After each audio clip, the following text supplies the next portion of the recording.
जय हिंद। अभी एग्जाम बहुत ही पास में आ गया है। जिनका जेई का एग्जाम है तो अभी आपके पास दिवाली है, नवंबर है और दिसंबर है। सो आज मैं आपको एक रिवर्स वे में प्रिपरेशन करने के लिए तरीका बता रहा हूं और अभी से फोकस करना है कि जो भी आता है उसको कॉन्फिडेंटली याद रखना है, उसको कॉन्फिडेंटली सॉल्व करना सीखना है। तो आज मैं आपके लिए लेके आ रहा हूं 7 ऐसे फॉर्मूले जो आपको काम आएगा, आपको अच्छा रिजल्ट दिलाने में। तो इस साथ में जो पहले सबसे मैं बताना चाहूंगा वो ये है कि अगर आपको कॉन्फिडेंट बनना है, ये देखिए कॉन्फिडेंस गुरु अनूप सर, मतलब मुझे कॉन्फिडेंस गुरु का नाम दिया गया है। तो अभी मैं इसमें आपको बताना चाहूंगा कि सबसे पहले जो आपको आना चाहिए वो है आपका सब्जेक्ट का कॉन्सेप्ट।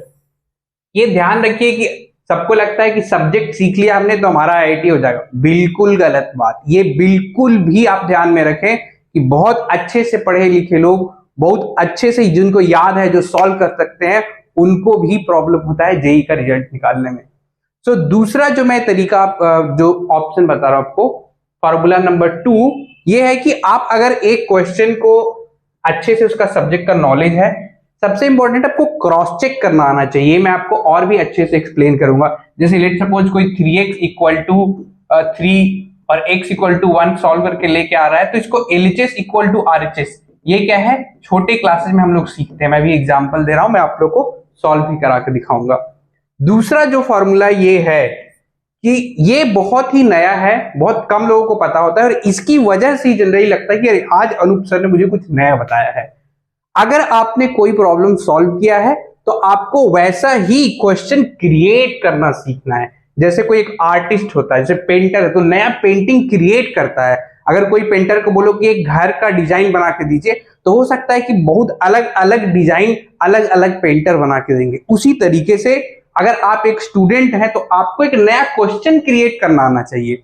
जैसे मैंने अभी ये बताया था कि 3x इक्वल टू 3, ये अगर आपको सॉल्व करना आता है तो आप इसे थोड़ा टफ सवाल बनाने का कोशिश करें। जैसे कि इससे हम ये रख सकते हैं कि 3x प्लस 1 इक्वल टू 2। तो ये क्वेश्चन मैंने नया बनाया। अब यहाँ पे क्वेश्चन बनाने का मतलब क्वेश्चन सॉल्व करना नहीं है, क्वेश्चन को हम क्या कर रहे हैं, क्रिएट कर रहे हैं। सो दूसरा सबसे important formula, IIT JEE NEET में वो भी एम्स वाले एंड ओलंपियाड्स, ये 3 चीजों का अगर आपको टारगेट है, इंटरनेशनल स्टूडेंट जैसे सैट के भी बहुत सारे स्टूडेंट्स हैं, उनके लिए मैं ये बताना चाहूंगा कि ये चारों एग्जाम के लिए आप क्रिएट न्यू, यही एक चीज है जो आपको चाहिए। आप जिस काम को करने जा रहे हैं, अगर आप डॉक्टर बनेंगे तो आपको एक नया सर्जरी करना होगा। आप अगर एक इंजीनियर बनेंगे तो आपको एक नया पुल और नया रोड बेसिक से डिजाइन करना होगा। ये है फाउंडेशन ऑफ एवरीथिंग जो आपका कॉलेज, जो आपका एग्जाम आपसे एक्सपेक्ट कर रहा है। अब आते हैं फॉर्मूला नंबर 3 पर। अगर आप सही में इंटेलिजेंट हैं तो आप कोशिश कीजिए कि एक ही प्रॉब्लम को सॉल्व करने के 2 तरीके, 3 तरीके, 5 तरीके, 7 तरीके, 10 तरीके हो। मैं जब सुपर 30 में था, बहुत सारे लोगों को मैंने अभी तक नहीं बताया कि मैं सुपर 30 पास आउट हूं।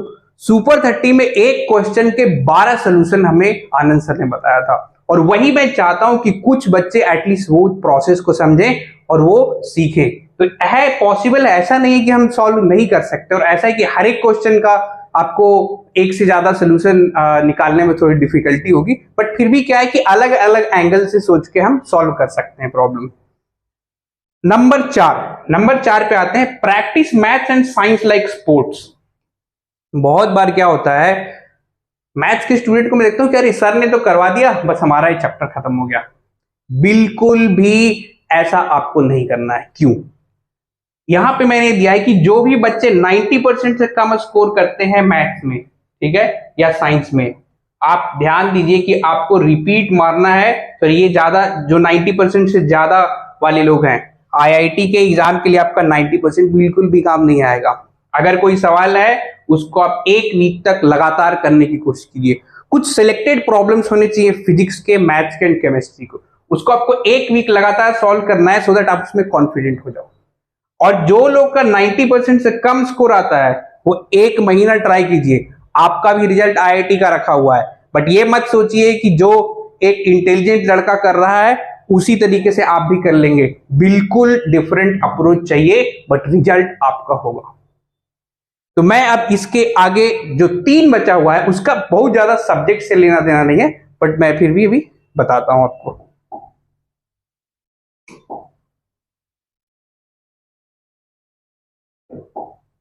अब हम लोग आते हैं नंबर 5। पांचवा जो फॉर्मूला है वो है manage your energy and stress on daily basis.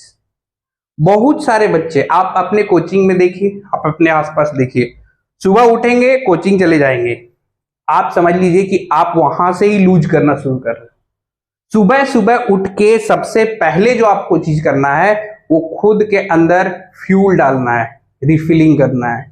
मैं बच्चों को बोलता हूं कि आप ये आलमंड खाइए, वॉलनट खाइए जिनके पास है, और जिनके पास नहीं है घर जाके चना लाइए और इसको डेली सुबह उठ के खाइए।